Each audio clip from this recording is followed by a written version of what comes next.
Hello everyone, Shri गणेशाय नमः। श्री जानकी वल्लभाय नमः। श्री रामचरितमानस बालकांड की चौपाई संपूर्ण हिंदी में अर्थ सहित। जय जय सिया राम की, जय जय हनुमान जी महाराज की। दोहा। श्री रामचंद्र जी के मुख की रूपी चंद्रमा की छवि को सभी सुंदर नेत्र रूपी चकोर आदरपूर्वक पान कर रहे हैं। प्रेम और आनंद की कमी नहीं है, अर्थात बहुत है। चौपाई। समय देखकर वशिष्ठ जी ने सतानंद जी को आदरपूर्वक बुलाया। वे सुनकर आदर के साथ आए। वशिष्ठ जी ने कहा, अब जाकर राजकुमारी को शीघ्र ले आइए। मुनि की आज्ञा पाकर वे प्रसन्न होकर चले। बुद्धिमती रानी पुरोहित की वाणी सुनकर सखिया समेत बड़ी प्रसन्न हुई। ब्राह्मणों की स्त्रियां और कुल की बूढ़ी स्त्रियों को बुलाकर उन्होंने कुलारीति करके सुंदर मंगल गीत गाए। श्रेष्ठ देवगण आए, जो सुंदर मनुष्य स्त्रियों के वेश में है। सभी स्वभाव से सुंदरी श्यामा 16 वर्ष की अवस्था वाली है। उनको देखकर रानीवास की स्त्रियां सुख पाती है और बिना पहचान के ही वे सबको प्राणों से भी प्यारी हो रही है। उन्हें पार्वती माँ, लक्ष्मी माँ और सरस्वती माँ के समान जानकर रानी बार बार उनका सम्मान करती है। रानीवास की स्त्रियां और सखियां सीता जी का श्रृंगार करके मंडली बनाकर प्रसन्न होकर उन्हें मंडप में लिवा चली। छंद। सुंदर मंगल का साज सजकर रानी निवास स्त्रियां सखियां आदर सहित सीता जी को लिवा चली। सभी सुंदर 16 श्रृंगार किए हुए मत वाले, हाथियों की चाल से चलने वाले हैं। उनके मनोहर गान सुनकर मुनि ध्यान छोड़ देते हैं और कामदेव की कोयले भी लजा जाती है। पाई जे पैंजनी और सुंदर कंकन ताल गति पर बड़े सुंदर बज रहे हैं। दोहा। सहज ही सुंदरी सीता जी स्त्रियों के समूहों में इस प्रकार शोभा पा रही है, मानो छवि रूपी ललाटों के समूहों के बीच साक्षात परम मनोहर शोभा रूपी स्त्री सुशोभित हो।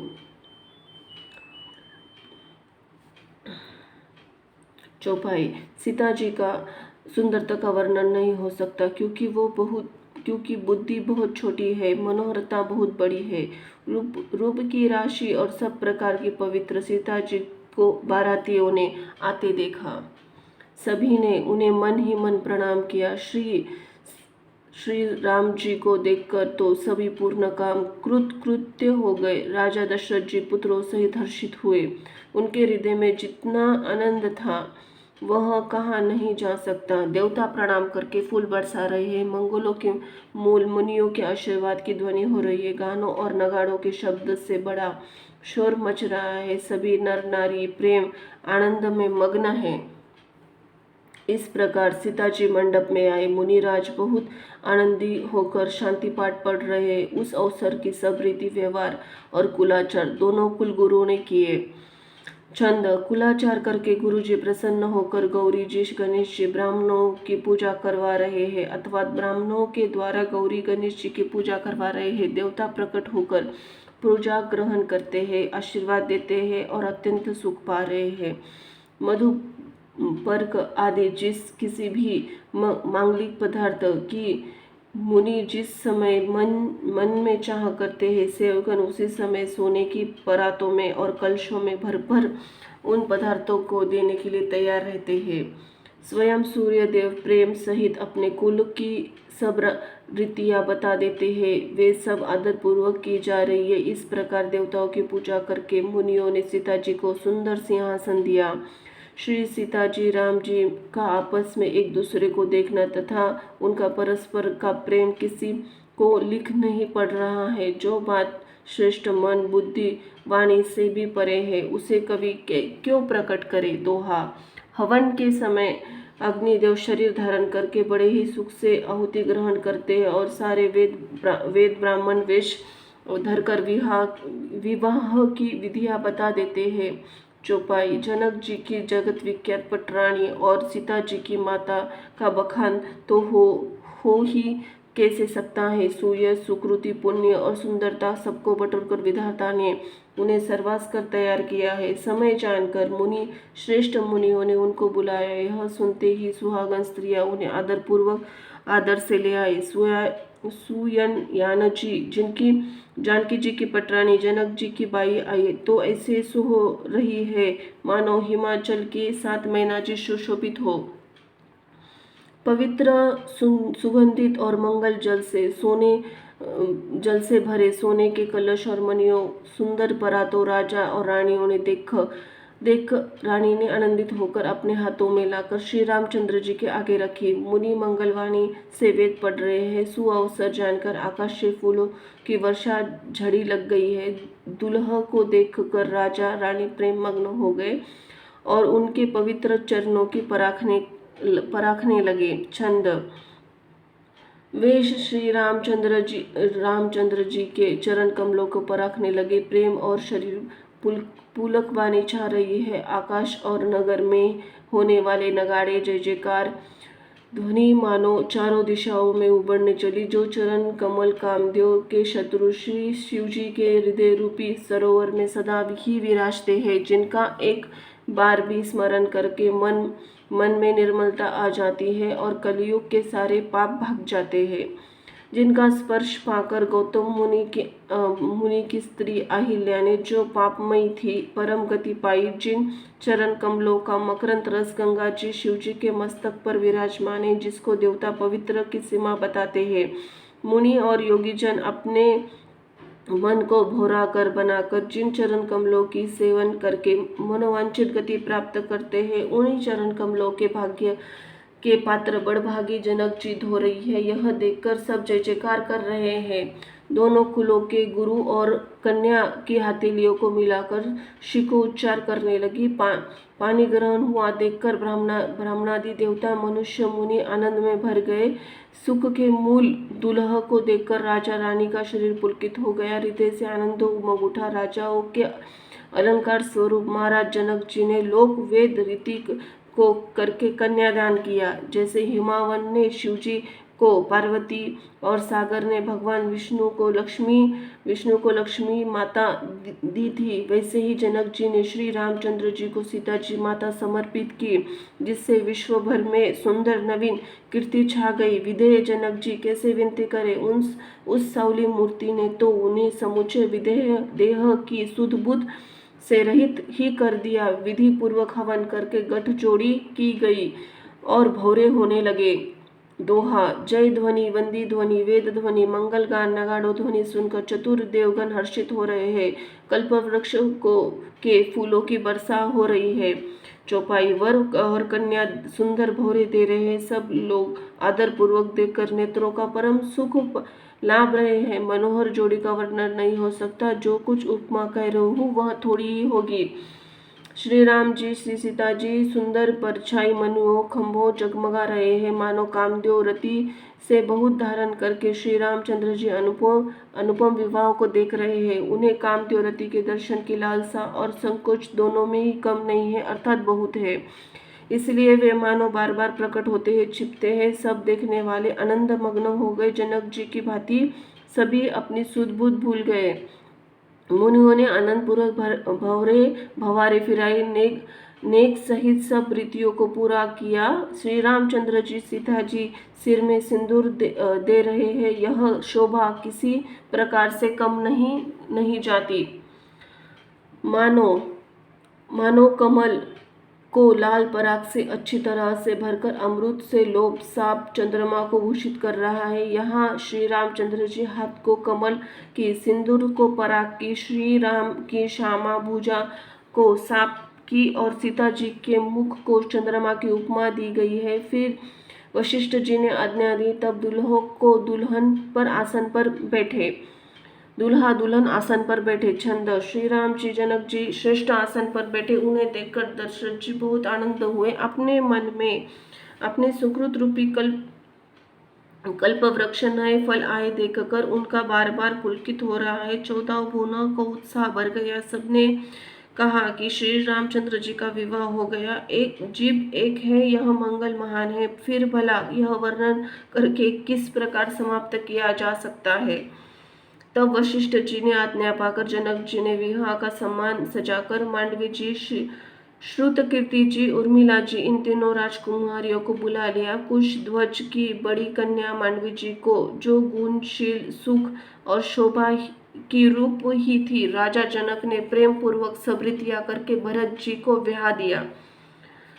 जानकी जी की छोटी बहन उर्मिला जी को सब सुंदर शिरोमणि जानकर उस कन्या को सब प्रकार के सम्मान करके लक्ष्मण जी को ब्याह दिया, जिनका नाम श्रुतकीर्ति है, और जो सुंदर नेत्र वाली, सुंदर मुख वाली, सब गुणों की खान, रूप तथा शील उजागर है। उनको राजा ने शत्रुघ्न को ब्याह दिया। दुल्हन दुल्हे परस्पर आपस अपने अपने अनुरूप जोड़ी को देखकर संकुचित हुए हृदय में हर्षित हो रहे हैं। सब लोग प्रसन्न होकर उनकी सुंदरता की सराहना करते हैं। देवगण फूल बरसा रहे हैं। सब सुंदरी दुल्हन दुल्हनी सुंदर दूल्हों के साथ एक मंडप में ऐसी शोभा पा रही है, मानो जीव हृदय में चारों ओर अवस्थाएं, जागृत, स्वप्न, सुषुप्ति, तुरीय, अपने चारों स्वामी विश्व, तेजस, प्राज्ञ, ब्रह्म सहित विराजमान हो। दोहा।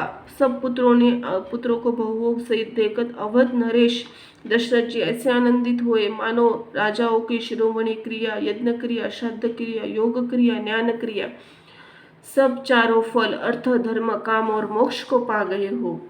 चौपाई। श्री रामचंद्र जी के विवाह जैसी विधि वर्णन की गई है, उस रीति से सब राजकुमार के विवाह हो गए। दहेज की अधिकता कुछ कही नहीं जाती। सारा मंडप सोने और मणियों से भर गया। बहुत कंबल, वस्त्र, भांति भांति की विचित्र रेशमी कपड़े, जो थोड़े कीमती गहने थे अर्थात बहुमूल्य थे, तथा हाथी, रथ, घोड़े, दास दासियां, गहनों से सजी हुई कामधेनु, सारखी गाय आदि वस्तुएं थी, जिनका गिनती कैसे किए जाए उनका वर्णन नहीं किया जा सकता। जिसने देखा नहीं जानते हैं, उन्हें देखकर लोकपाल भी सिंह गए। अवधराज दशरथ ने सुख पाकर प्रसन्न चित्त से सब कुछ ग्रहण किया। उन्होंने वह दहेज का सामान याचकों को जो जैसे था, जिसे अच्छा लगा दे दिया। जो बच रहा वह जनवासे में चला आया। तब जनक जी ने हाथ जोड़कर सारी बारात सम्मान करते हुए कोमल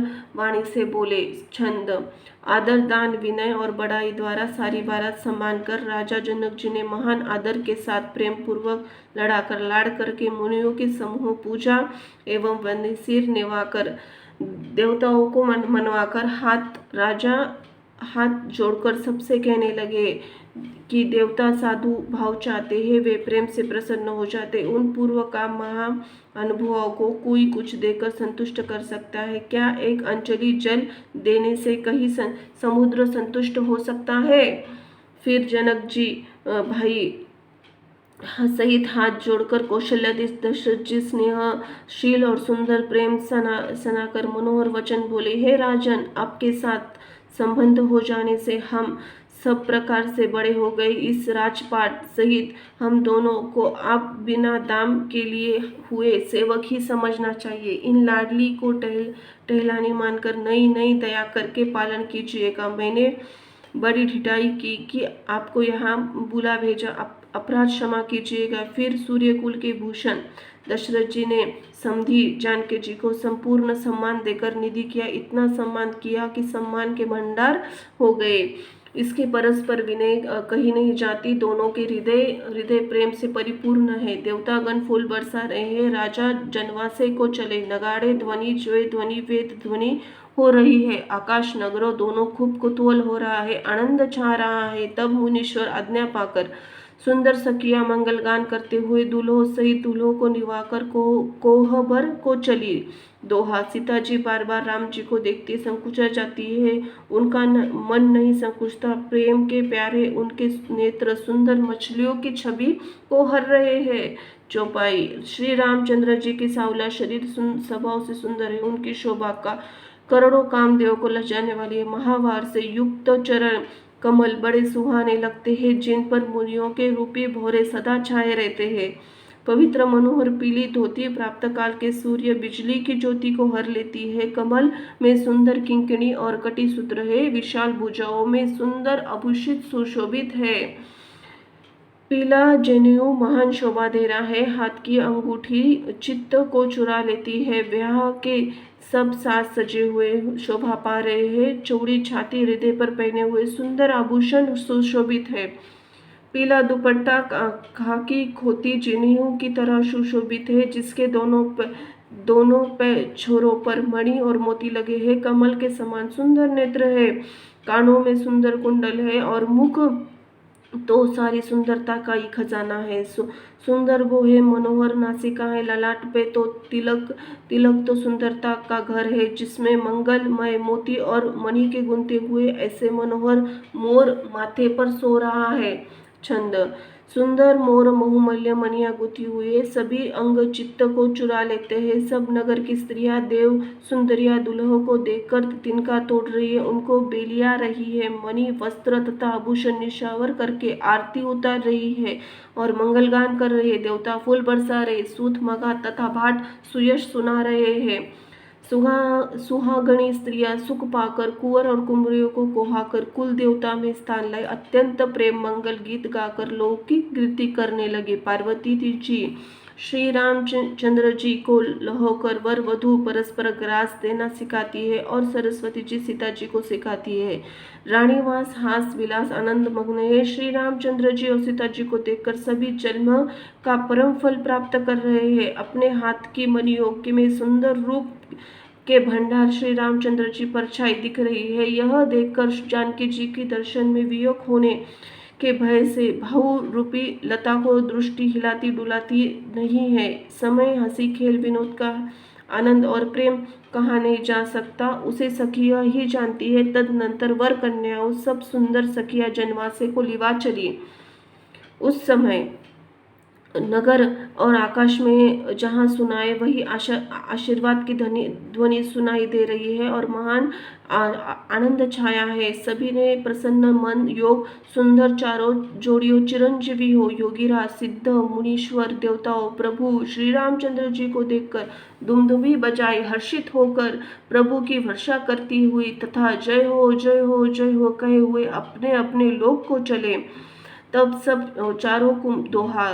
चारों कुमारों बहुओं सहित पिताजी के पास आए। ऐसा मालूम होता है था मानो शोभा मंगल आनंद भरकर जनवासा उमड़ पड़ा हो। चौपाई। फिर बहुत प्रकार से रसोई बनी। जनक जी ने भारती जी को बुला भेजा। राजा दशरथ जी ने पुत्रों सहित घमंड किए। अनुपम वस्त्रों के पावड़े पड़ते जाते हैं। आदर के साथ सबके चरण धोए, सबको यथा योग्य पीढ़ों पर बिठाया। तब जनक जी ने अवधपति राजा दशरथ जी के चरण धोए और शील स्नेह का वर्णन नहीं किया जा सकता। फिर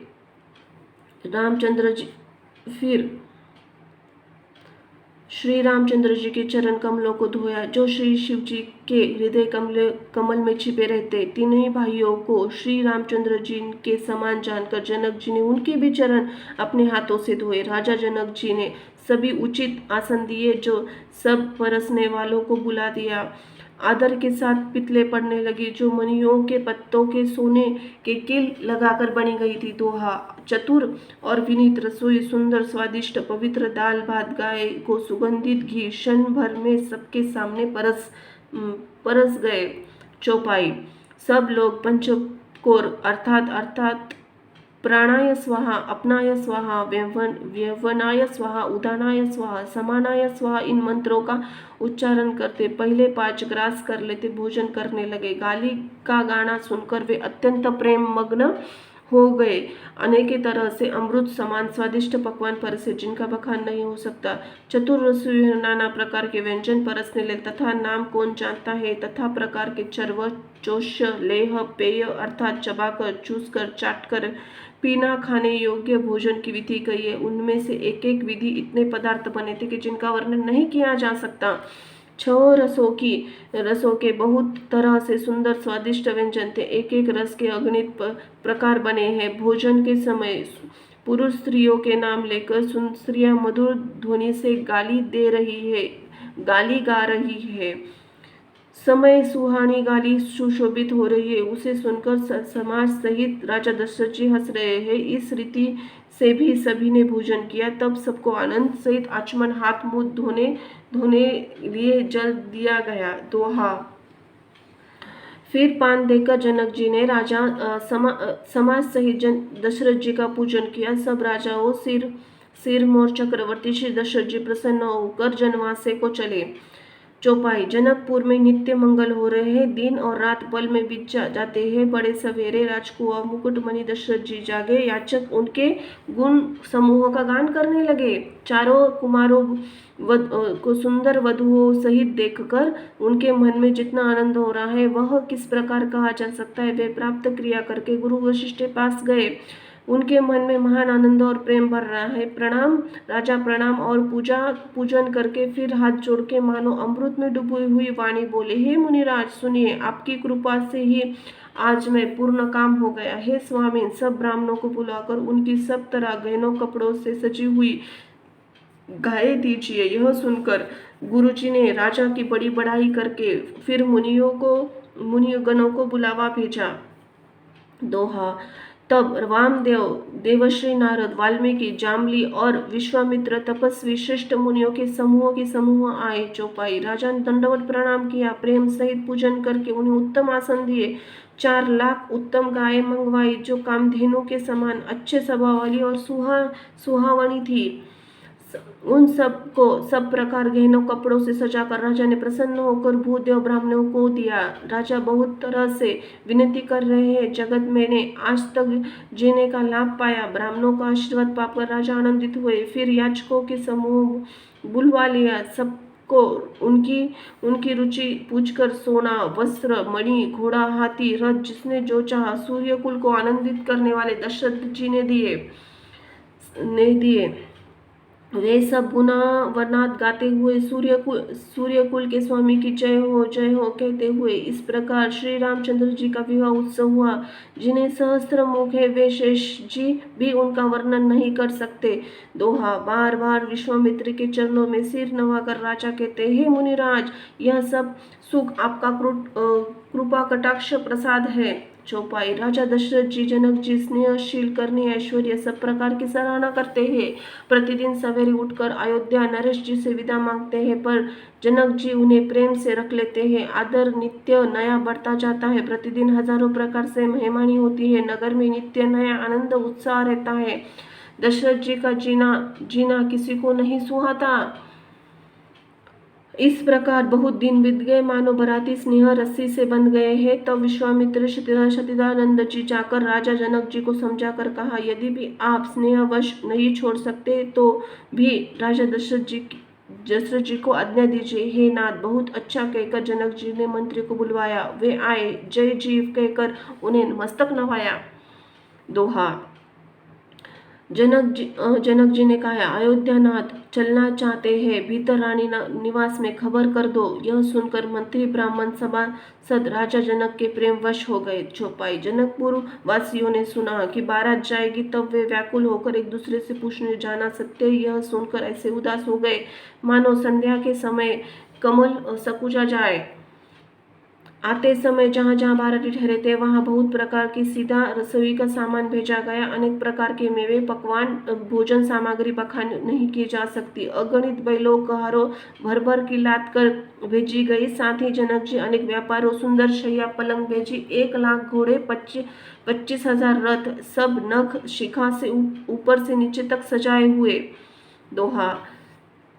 10,000 सजे हुए मतवाले हाथी, जिन्हें देखकर दिशाओं भी हाथी लजा जाते हैं। गाड़ियों में भर भर कर सोना, वस्त्र, रत्न, जवाहरात और भैंस, गाय तथा नाना प्रकार की चीजें दी। दोहा। इस प्रकार जनक जी ने फिर अपरिमित दहेज दिया, जो कहा नहीं जा सकता, जिसे देखकर लोकपालों के लोगों की संपदा भी थोड़ी जान पड़ती है। चौपाई। इस प्रकार सब सामान सजकर राजा जनक ने अयोध्यापुरी को भेज दिया। बारात चलने लगी। यह सुनते सब रानियां ऐसी विकल हुई मानो थोड़े जल में मछलियां छटपटा रही हो। वे बार बार सीता जी को गोद लेती है, आशीर्वाद देकर सिखावन देती है, तुम सदा अपने पति को प्यारी हो, तुम्हारा सुहाग अचल हो, यही हमारी आशीष है। सास ससुर गुरु की सेवा करना, पति का रूप देखकर उनकी आज्ञा का पालन करना, सयानी सखियां अत्यंत स्नेहवश कोमलवाणी स्त्रियों को धर्म सिखलाती है। आदर के साथ सब पुत्रियों को स्त्रियों का धर्म समझाकर रानियों ने बार बार हृदय से लगाया। माता फिर भेटती कहती है, ब्रह्मा ने स्त्री जाति को क्यों ऐसा रचा। दोहा।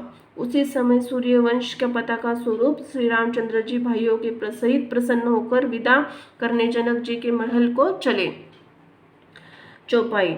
सभाओं से ही तो सुंदर चारों भाइयों को देखने के लिए नगर के स्त्री पुरुष दौड़े। कोई कहता है, आज ये जाना चाहते हैं विधेयक ने विदाई का सब सामान तैयार कर लिया है। राजा के चारों पुत्र, इन प्यारे मेहमानों मनोहर रूपी नेत्रों को भर भर के देख लो। हे सयानी, कौन जाने किस पुण्य से विधाता ने इन्हें यहाँ लाकर हमारे नेत्रों का अतिथि किया है। मरने वाला जिस तरह अमृत पा जाए, जन्म का भूखा कल्पवृक्ष पा जाए, नरक में रहने वाला नरक के योग्य जीव जैसे भगवान परम पद को पाप जाए, हमारे लिए इनके दर्शन वैसे ही है। श्री रामचंद्र जी की शोभा निखार कर हृदय में धर लो। अपने मन को साफ और इनकी मूर्ति मणि बना लो। इस प्रकार ने सबको नेत्रों को फल देते हुए राजकुमार महल में गए। दोहा। रूप के समुद्र सब भाइयों को देखकर सारा रानी निवास हर्षित होता। सासुएं महान प्रसन्न मन से निशावर आरती करती है। चौपाई। श्री रामचंद्र जी की छवि देखकर प्रेम से अत्यंत मग्न हो गई। प्रेम विवश होकर बार बार चरणों लगी, हृदय में प्रीति छा गई। इससे लज्जा नहीं कही गई। उनके स्वभाव में स्नेह का वर्णन किस तरह से किया जाता है। उन्होंने भाई सहित श्री रामचंद्र जी को उपटन करके स्नान कराया, प्रेम से षडश भोजन कराया। सुअवसर जानकर श्री रामचंद्र जी स्नेहशील और संकोच भरी वाणी बोले, महाराज अयोध्यापुरी को चलना चाहते हैं, उन्होंने हमें विदा करने के लिए यहाँ भेजा है। हे माता, प्रसन्न मन से आज्ञा दीजिए, हमें अपने बालक जानकर सदा स्नेह बनाइए रखिएगा। इन वचनों को सुनते रानीवास उदास हो गया। सासू प्रेम वश नहीं बोल सकती। उन्होंने सब कुमारियों को हृदय से लगा लिया, उनके पतियों को सौंपकर बहुत विनती की। छंद। विनती करके उन्होंने सीता जी को श्री रामचंद्र जी समेत समर्पित किया। हाथ जोड़कर बार बार कहा, हे तात, हे सुजान, मैं बलि जाती हूँ। तुमको सबकी गति हाल मालूम होता है। परिवार को, पूर्ववासियों को, मुझको और राजा को सीता को के समान प्रिय है, ऐसा जानिएगा। हे तुलसी के स्वामी, इसके शील स्नेह को देखकर इसे अपनी दासी करके मानिएगा। सरोठा। तुम पूर्ण काम हो, सुजान शिरोमणि हो, भावप्रिय तुम्हें मेरा प्रेम प्यारा है। हे राम, तुम भक्तों गुणों ग्रहण करने वाले, दोषों को नाश करने वाले और दया के धाम हो। चौपाई। ऐसा कहकर रानी के चरणों में पकड़कर चुप रह गई, मानो उनकी प्रेम रूपी दलदल में समा गई हो। स्नेह में से सनी हुई श्रेष्ठ वाणी सुनकर श्री रामचंद्र जी ने सास का बहुत प्रकार से सम्मान किया। तब श्री रामचंद्र जी ने हाथ जोड़कर विदा मांगते हुए बार बार प्रणाम किया। आशीर्वाद पाकर फिर सिर नवाकर भाइयों सहित श्री रघुनाथ जी चले। श्री रामचंद्र जी की सुंदर मधुर मूर्ति हृदय में लाकर रानियां स्नेह शिथिल हो गई। फिर धीरज धारण करके कुमारियों को बुलवाकर माताएं बारंबार उनके गले लगाकर उन्हें भेंटने लगी। पुत्रियों को पहुंचाते फिर लौट के मिलती है। परस्पर में कुछ थोड़ी प्रीति नहीं बढ़ी, अर्थात बहुत प्रीति बढ़ी। बार बार मिलती हुई माता सखियों ने अलग कर दिया, जैसे हाल हुई गाय को कोई उसे बालक बछड़े से अलग कर दे। दोहा। सब स्त्री पुरुष और सखियों सहित सारा रानीवास प्रेम का वश हो गया। ऐसा लगता है मानो जनकपुर में करुणा विरह ने डेरा डाल दिया। चौपाई। जनक जी ने जिन तोता मैना को पाल पोस कर बड़ा किया था, सोने के पिंजड़े में रखकर पाला था, वे व्याकुल होकर रहे विदेही कहाँ है। उनके ऐसे वचन सुनकर धीरज किसको नहीं त्याग देगा, अर्थात सबको धैर्य रहता है। जब पक्षी पशु तक इस विकल हो गए, तब मनुष्य की दशा कैसे कही जा सकती है। तब भाई सही जनक जी वहां आए, प्रेम से उमड़कर उनके नेत्रों में प्रेमाश्रु जल भराया। वे परम वैराग्य कहलाते, पर सीता जी को देखकर उनका धीरज भाग गया। राजा जनक जी ने हृदय से लगा लिया। प्रेम के प्रभाव से महान मर्यादा मिट गई, ज्ञान का बांध टूट गया। सब बुद्धिमान मंत्री समझाते हैं, तब राजा विषाद करने समय न जानकर विचार किया, बार बार पुत्रियों को हृदय से लगाकर सुंदर सजी हुई पालकियां मंगवाई। दोहा। सारा परिवार प्रेम विवश हुआ। राजा ने सुंदर मुहूर्त जानकर सिद्धि सहित गणेश जी का स्मरण करके कन्याओं की पालकियों पर चढ़ाया। चौपाई। राजा ने पुत्रियों को बहुत प्रकार से समझाया। उन्होंने स्त्रियों धर्म कुल रीति सिखाई, बहुत से दास दासी दिए जो सीता जी और के प्रिय और विश्वास पात्र थे। सीता जी चलते समय जनकपुर वासियों को व्याकुल हो गए। मंगल की राशि शुभ शकुन हो गए। ब्राह्मणों मंत्रियों सहित राजा जनक जी ने उन्हें पहुंचाने के साथ चले। समय देखकर बाजे बजने लगे। बारातियों ने रथ हाथी घोड़े सजाए। दशरथ जी ने सब ब्राह्मणों को बुला दिया। सब ने उन्हें दान सम्मान परिपूर्ण कर दिया। उनके चरण कमलों की धूल सिर पर सजाकर और आशीष पाकर आनंद हुए और गणेश जी का स्मरण करके प्रस्थान किया। मंगलों के मूल अनेक शकुन होने लगे। दोहा। देवता हर्षित होकर फूल बरसाने अप्सरा गान करने लगे। अवधपति दशरथ जी नगाड़े बजाकर आनंद पूर्वक अयोध्यापुरी चले। चौपाई। राजा दशरथ जी ने विनती करके प्रतिष्ठित जनों को लौटाया। आदर के साथ सब मंगला को बुलवाया। उन्हें गहने कपड़े घोड़े हाथी दिए और प्रेम पूर्वक पुष्ट करके संपन्न अर्थात बलयुक्त कर दिया। वे सब बारंबार वृंदावली कुल कीर्ति बखान कर श्री रामचंद्र जी को हृदय में रखकर लौटे। कौशल्याधीश दशरथ जी बार बार लौटने को कहते, परंतु जनक जी प्रेमवश लौटना नहीं चाहते। दशरथ जी ने फिर सुहाने वचन कहे, हे राजन, बहुत दूर आ गए, अब लौटिए। फिर दशरथ जी ने रथ से उतरकर खड़े हो गए। उनके नेत्रों में प्रेम प्रवाह बढ़ गया और प्रेमाश्रु धारा बह चली। तब जनक जी ने हाथ जोड़कर मानो रूपी अमृत में डुबोकर वचन बोले, मैं किस तरह बनाकर किन शब्दों में विनती करूं। हे महाराज, आपने मुझे बड़ी बढ़ाई दी है। दोहा। अयोध्यानाथ दशरथ जी ने अपने स्वजन संबंधी का सब प्रकार से सम्मान किया। अपने पास मिलने के अत्यंत विनय थी। उनकी प्रीति में जो हृदय में समाती नहीं थी। चौपाई। जनक जी ने मुनि मंडली को सिर नवाकर सभी से आशीर्वाद पाया। फिर आदर के साथ शील गुणों का निधान भाइयों को अपने दामादों से मिले। सुंदर कमल समान हाथों को जोड़कर ऐसे वचन बोले मानो प्रेम में ही जन्मे हो। हे राम जी, मैंने किस प्रकार आपकी प्रशंसा करूं। आप मुनियों महादेव जी के मन में रूपी मान सरोवर के हंस है। योगी लोग जिनके लिए क्रोध मोह ममता मद को त्याग कर योग साधन करते हैं, जो सर्वव्यापक ब्रह्म अव्यक्त अविनाशी चिदानंद निर्गुण और गुणों की राशि है, जिनको मन सहित वाणी नहीं जानती, सब का अनुमान करते हैं, कोई तर्क नहीं कर सकता, जिसकी महिमा को वेद नीति कहकर वर्णन करता है, जो सच्चिदानंद तीनों काल में एक रस सर्वदा निर्विकार रहते हैं। बोलो सिया राम की जय। जय हो लक्ष्मण महाराज की जय हो, हनुमान जी महाराज की। धन्यवाद।